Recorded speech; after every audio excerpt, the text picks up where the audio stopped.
Sometimes, deep within, a person feels an inexplicable emptiness, as if an invisible thread connecting them to something vital has been severed. This feeling can strike even those who seem to have reached every conceivable peak, a successful career, strong relationships, material well-being. Yet, despite apparent abundance, a gnawing sensation persists internally that something fundamental and vital is still missing. At such moments it becomes clear this is not merely fleeting melancholy. Perhaps what is being experienced is nothing other than the insistent call of the inner child, that precious and sometimes forgotten part of human essence that has patiently awaited its moment, perhaps for decades, for its voice to finally be heard and acknowledged.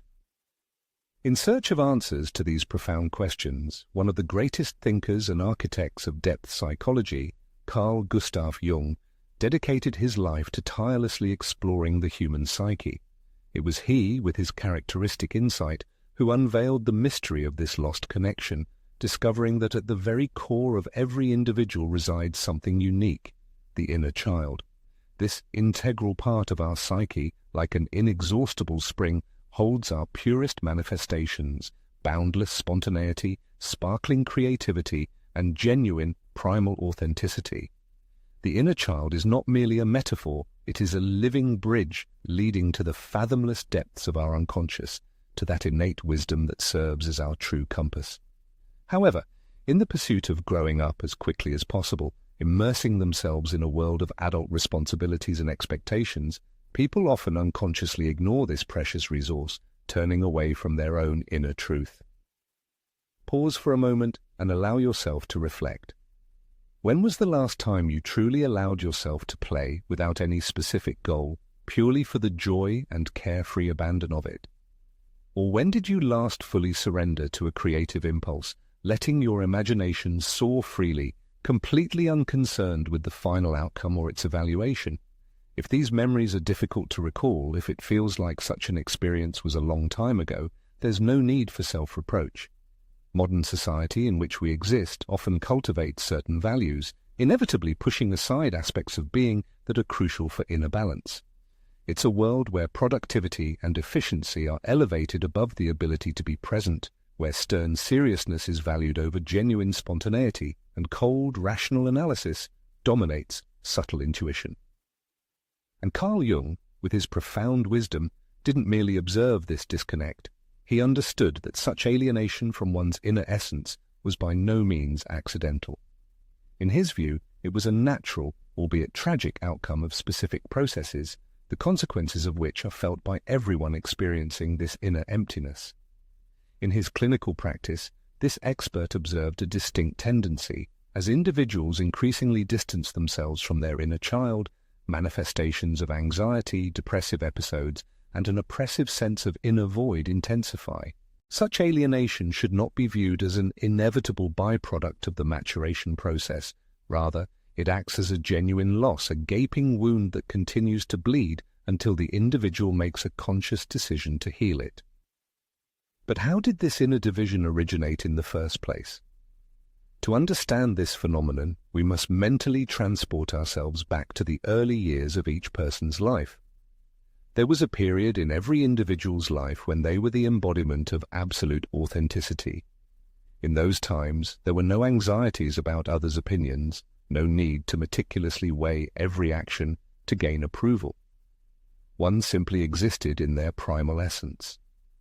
Emotions were expressed unfiltered, genuine curiosity led without a shadow of doubt, and love was given unconditionally, without expectations in return. But then something subtly, yet fundamentally changed. Perhaps a sharp, hurtful remark from a peer served as a catalyst, or perhaps it was relentless pressure from the environment demanding that the young individual act like an adult, suppressing their natural impulses. And finally, one might have involuntarily witnessed their parents suffering and subconsciously concluded that to protect them, one needed to become a flawless, ideal child. Regardless of the root cause, each individual eventually begins to form a kind of mask, which the distinguished psychologist Carl Jung termed the persona, the outward image presented to the world. This persona, without a doubt, offered significant assistance at various stages of life. It allowed one to successfully navigate the complex web of social interactions, achieve goals, and ensure one's own survival. However, alongside these advantages, it inevitably erected an invisible barrier between the individual and their deepest, authentic self. As a result, that vital component known as the inner child gradually receded into the background, became forgotten, and at times was even consciously suppressed. And now a truth emerges that few dare to confront directly. The inner child does not vanish without a trace. It continues to exist in the depths of the psyche, carrying unmet needs, unhealed emotional wounds, and unexpressed, hidden gifts. All these aspects continue to invisibly influence an individual's adult life, often manifesting in ways that they don't even recognize their true origins. Do some not find themselves drawn to destructive, hurtful relationships, or perhaps an irrational, inexplicable fear of abandonment, difficulties in setting healthy personal boundaries, or demanding unattainable perfection from oneself? According to Jung, all these manifestations are signals through which the inner child desperately seeks to be seen and heard. Let's consider a specific case. Imagine Elena, a successful executive who, at first glance, possesses all the attributes of well-being: a prestigious position, stable personal relationships, and a wide, enviable social circle. Nevertheless, Elena constantly lives with an unwavering feeling of inadequacy, with the anxiety that at any moment she might be exposed as incompetent, unmasked as an imposter. This is the widely recognized imposter syndrome. However, Carl Jung would have seen something more fundamental here: an inner child who never received the unconditional approval it needed, who learned that its worth was entirely dependent on its achievements.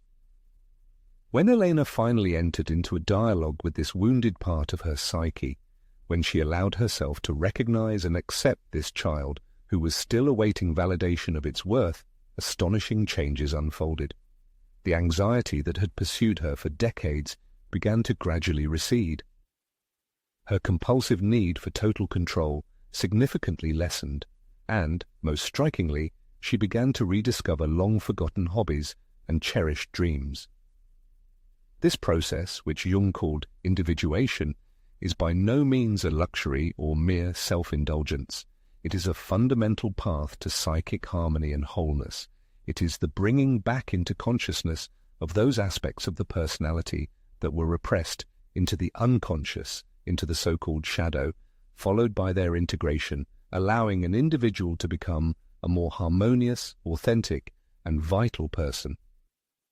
The question of how to initiate this profound dialogue with one's inner child and how to begin healing these foundational relationships often arises.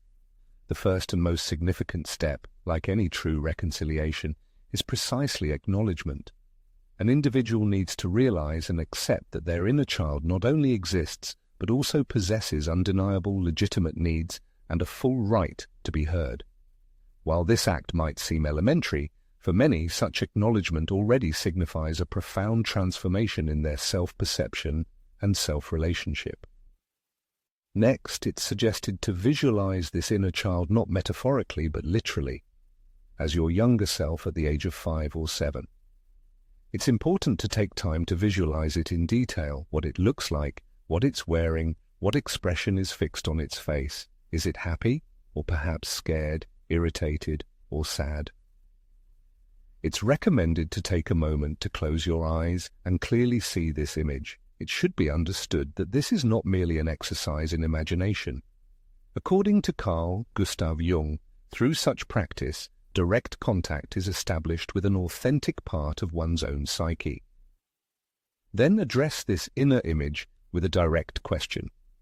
What do you need from me? After that, and this is the crucial point, it's necessary to listen carefully. It's important not to judge the thoughts or feelings that arise in response. Do not dismiss emerging needs, considering them infantile or irrational. Instead, simply listen with deep compassion, just as one would listen to a real child who trusts them completely. What is heard can evoke genuine surprise. Each person's inner child may need unconditional permission to play freely, unburdened by guilt. It may vitally need to feel completely safe, to be assured it won't be abandoned again, or it might need to finally release suppressed anger that was never allowed to surface, or to weep sadness that was never acknowledged or empathized with. The distinguished thinker Carl Jung deeply understood that these unrecognized and suppressed needs do not vanish over time. On the contrary, they descend into the deepest recesses of the human unconscious.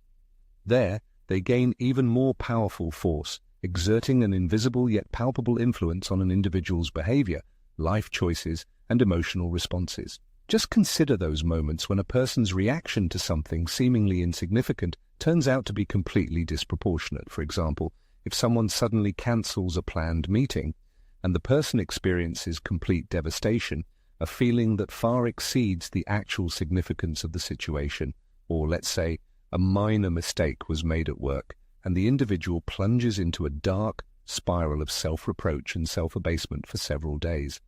Such excessive emotional reactions often serve as clear signs that the inner child has been activated, that some old, deep wound has been touched again. Carl Jung, the eminent psychologist, asserted that until humanity recognizes and heals these deep childhood traumas and wounds, it will be destined to recreate the same distressing and painful situations repeatedly. This occurs because individuals are unconsciously drawn to people and circumstances that mirror their own unresolved internal patterns. It was this phenomenon he termed repetition compulsion, that enigmatic, almost mystical tendency that compels a person to recreate what is familiar, even when that familiarity causes unbearable pain and suffering.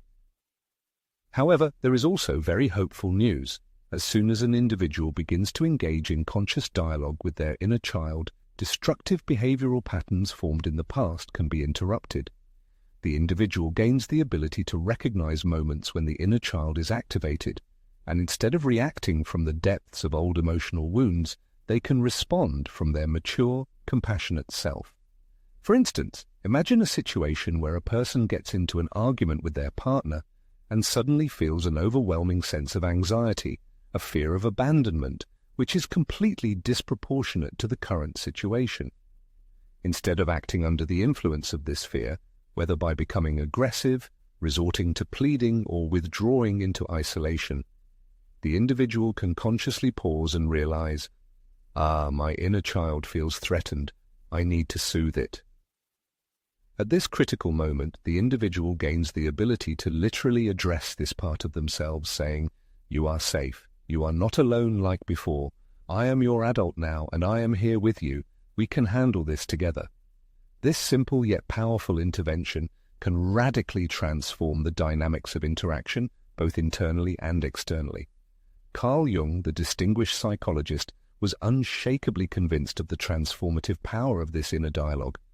He asserted that it is not merely a therapeutic technique, but a fundamental path to psychic integration, to forming deeper, more compassionate and authentic relationships with one's own personality.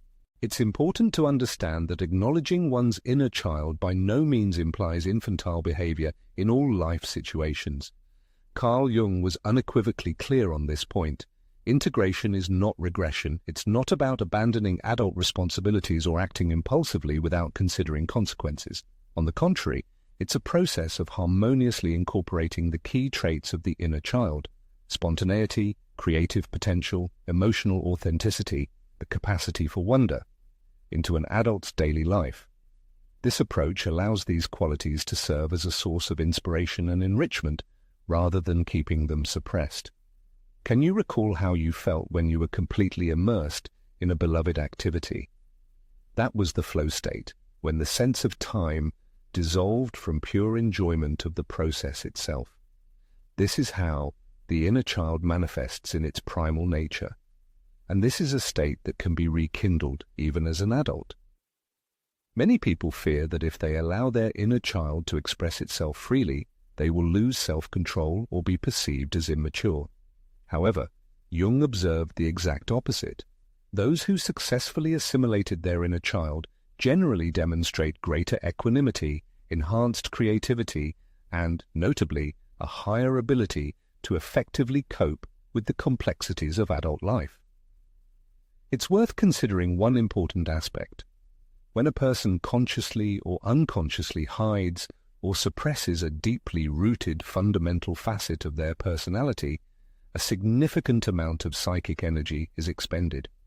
A colossal volume of mental resources is spent maintaining this internal tension and suppression. These valuable resources could otherwise be directed towards creative endeavors, strengthening social connections, or personal development.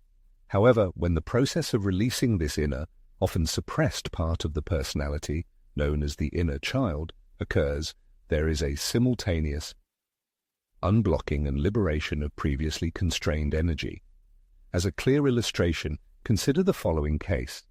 Carlos, an undeniably gifted but perpetually dissatisfied architect, realized during therapy sessions that his childhood had been shaped by an extremely critical and demanding father. Consequently, a relentless inner critic had formed in his mind, never allowing him to feel satisfaction from his own achievements, no matter how significant. This part of his personality, his inner child, desperately craved approval and recognition, constantly striving to earn them through perfectionism and outstanding performance. However, when Carlos began to purposefully interact with this wounded part of himself, with his inner child, providing it with the approval and recognition it had been deprived of in childhood, something truly astonishing occurred. His creative potential blossomed. Concepts and ideas previously constrained by the fear of potential criticism now began to flow freely, without any barriers. His architectural projects not only gained impeccable technical precision, but also became truly innovative, demonstrating profound originality. It is precisely in this that the powerful force of integration, a concept meticulously developed by Carl Gustav Jung, manifests itself. Notably, an individual does not lose their mature functionality or weaken their adult qualities when they show respect and attention to their inner child. On the contrary, this process only deepens, enriches, and makes their personality more complete and multifaceted. However, the question naturally arises, how does such integration manifest in the realities of daily existence? How, ultimately, is it possible to harmoniously incorporate one's inner child into the busy life of an adult, burdened by numerous responsibilities, strict deadlines, and societal expectations? Carl Gustav Jung, in his works, pointed to several effective methods for developing and strengthening these crucial inner connections. Among them, he highlighted an activity known as play as one of the most potent and profound. Play, specifically. This activity, traditionally considered the sole prerogative of childhood, is in reality one of the fundamental human needs, maintaining its relevance throughout an individual's entire life. Play serves as a powerful bridge connecting a person to their inner spontaneity, granting the freedom to experiment without fear of failure, and invariably reminding us that not every action in life must necessarily pursue a purely productive or utilitarian goal. Perhaps you recall what you particularly loved to immerse yourself in as a child, whether it was drawing vibrant pictures, dancing freely, or constructing grand imaginary worlds. Returning to such activities, not with the aim of creating a useful product, but solely for the genuine, pure pleasure of the process itself, serves as an extremely effective method for restoring a deep connection with your inner child.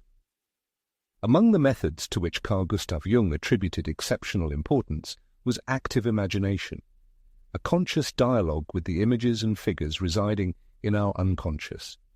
For example, one can try writing a message to their inner child, and then, discarding all censorship, write down its response, allowing words to flow freely. Or an individual can draw the image of their inner child, then mentally ask it about its pressing needs, noting down the answers that arise completely spontaneously, without prior thought. Furthermore, dreams, according to Jung, served as a direct channel leading to the depths of the unconscious. Close attention to one's dreams, especially those featuring children or situations from early childhood, can provide valuable clues to understanding what the inner child is trying to convey. The powerful force of rituals is also significant. Creating small but meaningful rituals designed to honor the inner child can have a profoundly healing effect. Perhaps this involves dedicating a special corner in one's home for items that strongly connect one to their inner world of childhood. A beloved stuffed animal, an old photograph capturing moments of youth, or a cherished book. Or it could be regularly setting aside time each week for activities that bring joy to the inner child, without any goal other than pure pleasure and self-expression. The practices presented might appear simple, even trivial, if evaluated from a purely rational perspective. However, Carl Jung clearly understood that symbols and rituals impact far deeper layers of the human psyche than ordinary reason. They speak directly to the realm of the unconscious, where, as is known, the human inner child resides. It's important, however, to acknowledge that this path is by no means always easy. By opening the gates to one's inner child, one inevitably gains access to emotions that may have been suppressed for a long time: sorrow for what was lost, anger from experienced injustice, and fear in the face of what might have been confronted in complete solitude. Jung did not perceive these painful experiences as something to be avoided. On the contrary, he saw them as an integral component of the healing process. In fact, he asserted that the willingness to face psychic pain is an indicator of genuine emotional maturity, not a sign of weakness. As an example, consider Sophia, a selfless parent who had always been a pillar and symbol of strength for her family. Upon beginning a dialogue with her inner child, she discovered she was engulfed by a deep sadness whose nature remained unclear to her. Over time, she came to understand that this grief belonged to the child she once was, a child who had to grow up too soon and become a little adult due to her mother's illness. Allowing herself to feel this sorrow, to give it the necessary space and acknowledgement, was unbearably painful. There were days when Sophia wondered if it wouldn't have been better to leave all these feelings buried, but by moving through this pain, something within her began to heal. The inflexibility with which she had always faced life began to give way to softness. Her compulsive need for total control lessened, and, most remarkably, she found she could be present with her own children in a more authentic and far less draining way. Carl Jung, the eminent thinker, termed a particular process descent, not merely a fall, but rather a purposeful journey into the most intimate and sometimes quite dark corners of the human being. He saw in this not a failure or regression, but a vitally necessary immersion designed to retrieve treasures deeply hidden within the unconscious. Among these priceless discoveries is the very life force of the inner child, embodying spontaneity and sincerity. However, it's crucial to recognize one key aspect. This inner journey does not necessarily have to be undertaken in complete solitude. On the contrary, Jung was convinced of the exceptional importance of having a compassionate witness, a figure capable of providing support and accompaniment to the individual in their transformative process. Such a witness could be a qualified therapist, a loyal close friend, or a member of a specialized support group. There is a certain paradox. Although the dialogue conducted with one's inner child is inherently a deeply personal and extremely intimate process, true healing often occurs precisely within the context of interpersonal relationships. The origins of many human traumas lie in the sphere of relationships, and consequently, it is in interaction with others that these wounds can be transformed and healed. This observation leads us to another fundamental tenet in Jungian thought: the idea that a person's external relationships are a mirror reflection of their internal relationships. For example, how an individual relates to their inner child is typically projected onto their relationships with others, and vice versa. If a person constantly neglects the needs of their inner child, deeming them absurd or a waste of time, it's highly probable that they will also devalue the emotional needs of others. Similarly, if an individual relentlessly criticizes this inner part of themselves, there's a high likelihood they will judge others harshly and prejudicially. And finally, if a person ignores clear signs of discomfort in their inner child, they will likely be just as inattentive to signals indicating problems in their personal relationships. Conversely, when an individual masters the art of compassionately attending to their inner child, they organically develop a profound capacity for listening to others. By acknowledging the authenticity of their own experiences, a person becomes more willing to affirm the emotions of those around them. As they establish protective and healthy boundaries to safeguard their inner world, they grasp the skill of setting clear and respectful limits across the entire spectrum of their relationships.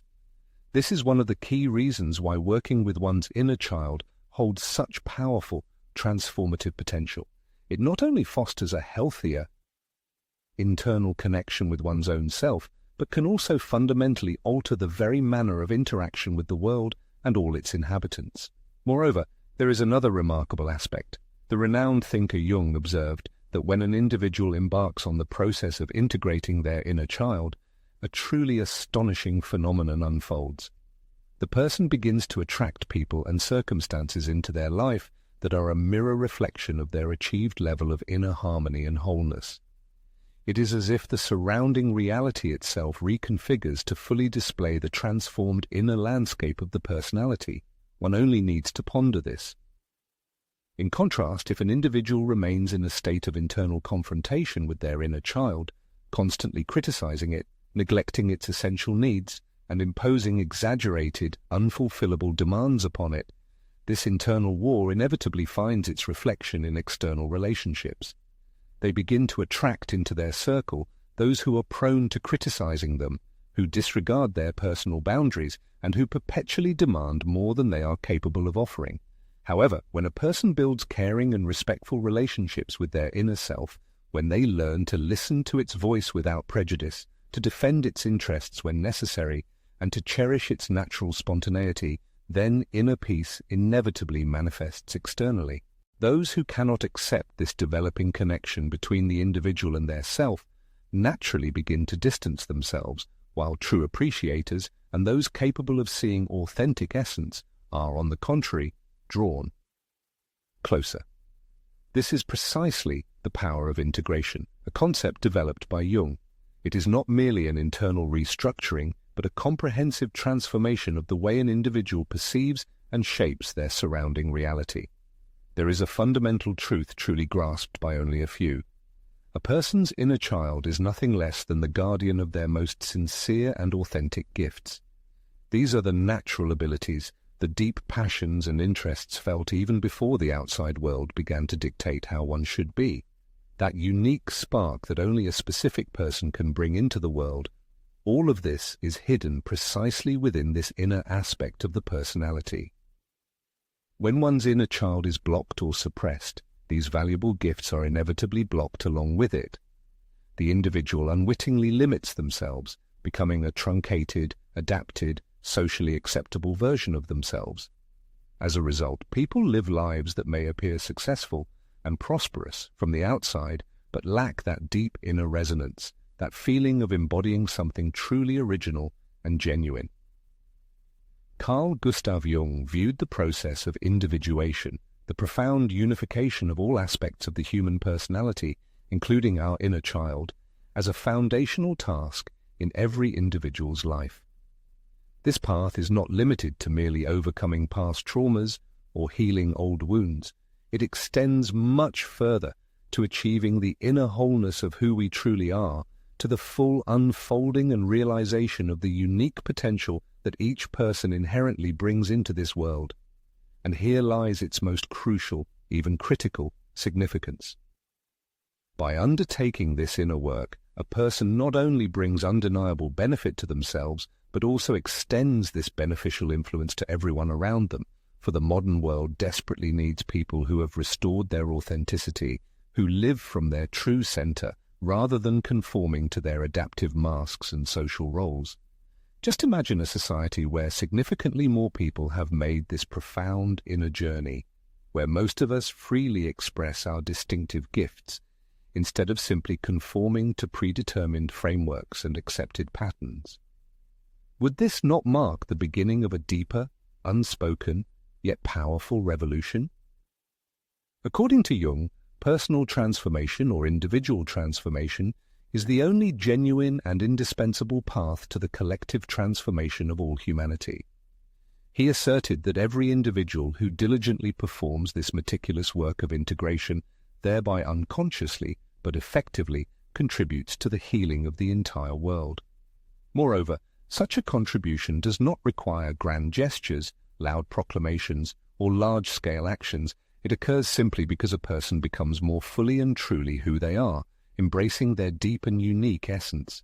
And now an invitation to reflect. What would happen if a person today, right now, decided to take this small but significant step towards their own inner child? What if they dedicated just 5 minutes of their time, granted it space in their consciousness, offering a moment of true, deep listening?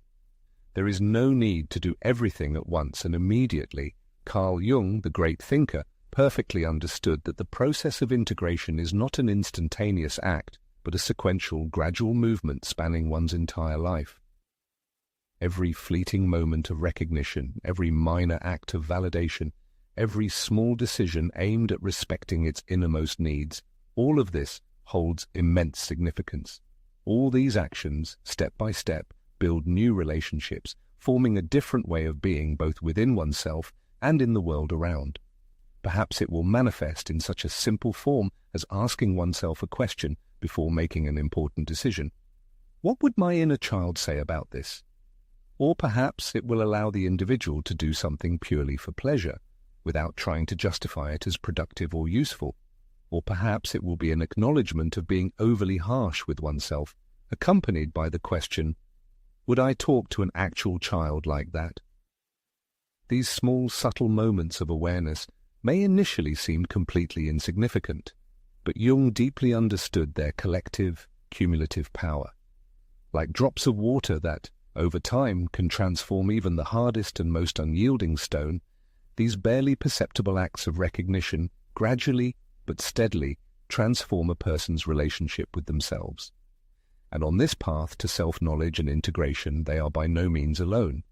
Millions of people worldwide recognize and acknowledge the fundamental importance of these deep internal connections, understanding that true maturity lies not in leaving behind or suppressing our inner child, but in consciously and harmoniously integrating it into our mature, adult experience of being. The message reaching a person at this moment resonates deeply within their soul, for something inside them already recognizes this profound truth. A certain inner readiness is felt within the person, foreshadowing the beginning of an extraordinary journey, a path to reunification with a fundamental part of their being that has patiently awaited its recognition and due appreciation for a long time. The concept of the inner child is by no means an abstract concept or another trendy therapeutic method. It is a tangible, living presence dwelling in the depths of the human soul. It acts as the guardian of one's true authenticity, the bearer of one's innermost gifts, and a reliable bridge leading to the wisdom of the unconscious. And this presence is currently waiting for a person to decide to invite it out of the shadows of oblivion so that it may become an integral and complete part of their daily life. Carl Jung, the eminent thinker, profoundly understood that such a reunion represents a fundamental path to achieving inner wholeness. It paves the way for a unique mode of existence that is not fragmented under the pressure of conflicting demands imposed by social masks, but on the contrary is fully integrated into a consistent and true manifestation of who one truly is. This is the invaluable gift that everyone can give themselves, the permission to be absolutely whole, completely authentic, to be oneself in all the diversity of one's complexity and unique beauty. It is not about a truncated, adapted version of oneself, created merely for survival in a harsh world, but about the full and free expression of one's true essence. The person hearing these words is invited to feel that invisible presence residing deep within them. This is the part of their nature that may have been ignored or consciously silenced for a long time, but which nevertheless has never ceased to exist. It is there, patiently awaiting recognition, full acceptance, and unconditional love from its owner. It is not merely an abstract philosophical concept, but a living, vibrating reality rooted in one's very being. Just imagine how transformed a person's life would be if they could achieve full integration of their inner child. How radically their relationships with themselves, with others, with their professional activities, and, in essence, with the entire world, would change. Envision that deep sense of wholeness, true authenticity, and finally, feeling truly at home within oneself. This is by no means an unattainable utopian dream. On the contrary, It is a very real possibility that is literally within reach if only one is willing to embark on this challenging but extremely important journey of reunification and reconciliation with oneself.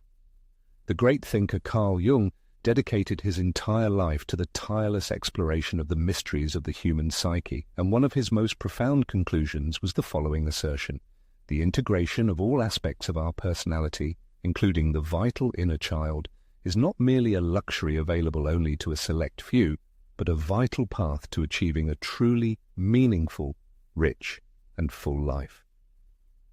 A direct question arises: what small step can a person take today to begin or deepen this important inner journey?